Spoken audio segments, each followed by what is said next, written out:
বন্ধুর লাশ নিয়ে অ্যাম্বুলেন্সে করে তার গ্রামের বাড়ি যাচ্ছি। সময় কাটানোর জন্য ফোনটা বের করলাম। ঠিক সেই মুহূর্তেই মোবাইলে একটা মেসেজ আসে। আমার সামনেই আমার প্রিয় বন্ধুটি কফিনের মধ্যে লাশ হয়ে পড়ে আছে। মেসেজ করেছে আমার সেই মৃত ফ্রেন্ডের গার্লফ্রেন্ড অবন্তী। আমি মেসেজগুলো পড়া শুরু করলাম। ফাহাদ, আমাকে মাফ করে দিও। আমি যেই বাবার চোখের দিকে তাকিয়ে কখনো কথা বলতে পারিনি, সেই বাবা যখন অসহায়ের মতো আমার সামনে দুই হাত জোড়ে কান্না শুরু করতে লাগলো, তখন সেই বাবার ভালোবাসার কাছে আমাদের ভালোবাসা হার মেনে গেল। তাই আজ 11 দিন ধরে আমি অন্য মানুষের স্ত্রী। তোমাকে কথা দিয়েছিলাম জীবনের শেষ সময় পর্যন্ত তোমার সঙ্গে থাকবো। আমার সব সময় ভয় হতো যে তুমি আমাকে কষ্ট দেবে, হয়তো আমাকে ছেড়ে অন্য কাউকে বিয়ে করবে। অথচ দেখো, আমি তোমাকে কষ্ট দিলাম, আমি তোমাকে রেখে অন্য পুরুষকে বিয়ে করে ফেললাম।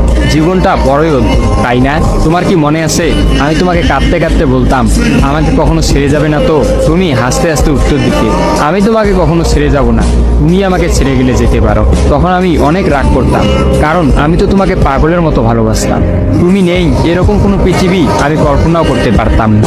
অথচ দেখো, আজ অন্য কেউ হচ্ছে আমার সামনে। রোজ তার সাথেই আমাকে ঘুমাতে হয়, ঘুম থেকে উঠে তার মুখটাই আমাকে দেখতে। মানুষের জীবন এমন কেন যে যাকে চায় যদি তাকে পায়? প্রকৃতির তাতে কি এমন আসে যায়? কেনই বা প্রকৃতি তাদেরকে কাঁদায়? হুট করেই সবকিছু হয়ে গেছিল, তাই আমি ইচ্ছে করেই তোমার সাথে যোগাযোগ বন্ধ করতেই আমার নাম্বারটা বন্ধ করলাম। বিয়ের দিন ভাইয়ের ফোন হাতে নিয়ে আমার ফেসবুক আইডিটাও ডিলিট করে দিলাম। তুমি অনেক কষ্ট পেয়েছো আমি জানি, যার সঙ্গে সারা জীবন কাটাবো ভেবেছিলাম তাকেই শেষমেশ কষ্ট দিলাম। আমার পরিবারের সবাই খুশি, আমার স্বামীটা অনেক ভালো, এখন পর্যন্ত যা ব্যবহার করেছে আমার ভালোই লেগেছে। তবে ভবিষ্যতে কি হবে জানি না। তোমার কি আমার সেই প্রথম দেখা হওয়ার কথা মনে আছে? তবে সেটাই যে প্রথম দেখার, সেটাই যে শেষ দেখা হবে, এটা কখনোই ভাবতে পারি। আসলে মানুষের চিন্তার বাইরে যে কত কিছুই ঘটে, তাই না? সেদিন আমি তোমার সাথে 3 ঘন্টা ছিলাম, কিন্তু সেই 3 ঘন্টায় কেউ কাউকে স্পর্শও করিনি। কিন্তু তুমি যখন আমাকে তোমার রিক্সায় তুলে নিতে তোমার হাতটা বাড়িয়ে দিলে, তখন আমি তোমার হাতটা প্রথম স্পর্শ করেছিলাম। বিশ্বাস করো, সেদিন আমার কিছুতেই তোমার হাতটা ছাড়তে ইচ্ছা করছিল না। তোমার ঘরে আমার জন্য কিনে রাখা শাড়িগুলো নিশ্চয়ই এখনো আছে। আচ্ছা, আমি তো এখন আর তোমার নই, ওই শাড়িগুলোকে আমি পাবো? তোমার তো যখনই কোনো শাড়ি পছন্দ হতো তুমি কিনে রেখে দিতে, আমি বলতাম বিয়ের পর সবগুলো একসঙ্গে নেব। দেখো, আজ আমি বিবাহিত, কিন্তু আমার স্বামী তুমি নও। আমি এমনটা কখনোই চাইনি। নিজের পছন্দের একটা মেয়েকে বিয়ে করে নিই, তারপরে শাড়িগুলো তাকে দিয়ে দিই। মেয়েরা শাড়ি কতটা পছন্দ করে তা কি তুমি জানো? যদি না জেনে থাকো তাহলে বিয়ের পর তোমার বউকে দিয়ে উপলব্ধি করে নিও। তোমার সাথে আমার অনলাইনে পরিচয়, তাই চিন্তা করেছি কোনোদিনও বেঁচে থাকতে আর অনলাইনে যাব না। আমার নাম্বারটাও বন্ধ করে দিয়েছি। আজকের পর থেকে আমাদের আর কোনোদিন কথা হবে না। তোমার কাছে একটা অনুরোধ, যদি চলার পথে আমাদের কোনোদিন দেখা হয়ে যায় তাহলে প্লিজ তুমি অচেনা হয়ে চলে যেও। নিজের যত্ন নিও আর জীবনটা গুছিয়ে নিও। জীবন তো একটাই, ভালো থেকো। কিন্তু আমি ভালো নেই, ইতি তোমার ওই অবন্তী। সবগুলো মেসেজ একত্রে পড়লাম। আমার সামনে চিরনিদ্রায় শুয়ে আছে ফাহাদ। অবন্তী পরপর 5 দিন অনলাইনে আসেনি এবং ফাহাদের সাথে কোনো যোগাযোগ করেনি। তখন এক রাতে অফিস থেকে ফিরে ফাহাদ রাগ করে তার ফোনটা আসার গিয়ে কিনে ফেলে। ভাঙা মোবাইল আর ঠিক করা হলো না। ফাহাদ তার সিমটা আমার ফোনে ইনস্টল করে। জরুরি কোনো কল এলেই একমাত্র ফাহাদকে দিতাম। আর ফাহাদ রাগ করে বলল, যতদিন না পর্যন্ত অবন্তী আমাকে SMS করে ততদিন পর্যন্ত আমি আর নতুন ফোন কিনবো না। মোবাইল ভাঙার 2 দিন পরেই ফাহাদের প্রচন্ড জ্বর আসে।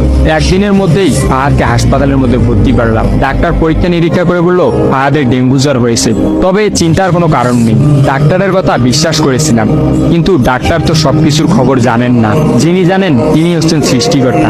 ফাহাদের হয়তো এই জ্বরকেই মৃত্যুর একটা ওসিলা বানিয়েছিলেন। যেই ডাক্তার বলেছিল চিন্তার কোনো কারণ নেই, আজ সকালে সেই ডাক্তারই ফাহাদকে মৃত ঘোষণা করলো। ফাহাদের আর জানা হলো না অবন্তীর কথা। আমিও অনেক ভেবে সিদ্ধান্ত নিলাম অবন্তীকে আর ফাহাদের মৃত্যুর খবরটা জানাবো না। অবন্তী যদি আর সত্যি অনলাইনে না আসে আর সেই পুরোনো সিমটা ইউজ না করে, তাহলে সে ফাহাদের মৃত্যুর খবর কখনোই জানতে পারবে না। কি বা লাভ এই সত্য সংসার জীবন শুরু করা মেয়েটাকে কষ্ট দিয়ে? অথচ আমি ভাবলাম সে হয়তো ভাববে ফাহাদ অনেক ভালো আছে। কোনো একদিন শাড়ি পরতে গিয়ে হয়তো অবন্তী ফাহাদের কথা চিন্তা করে।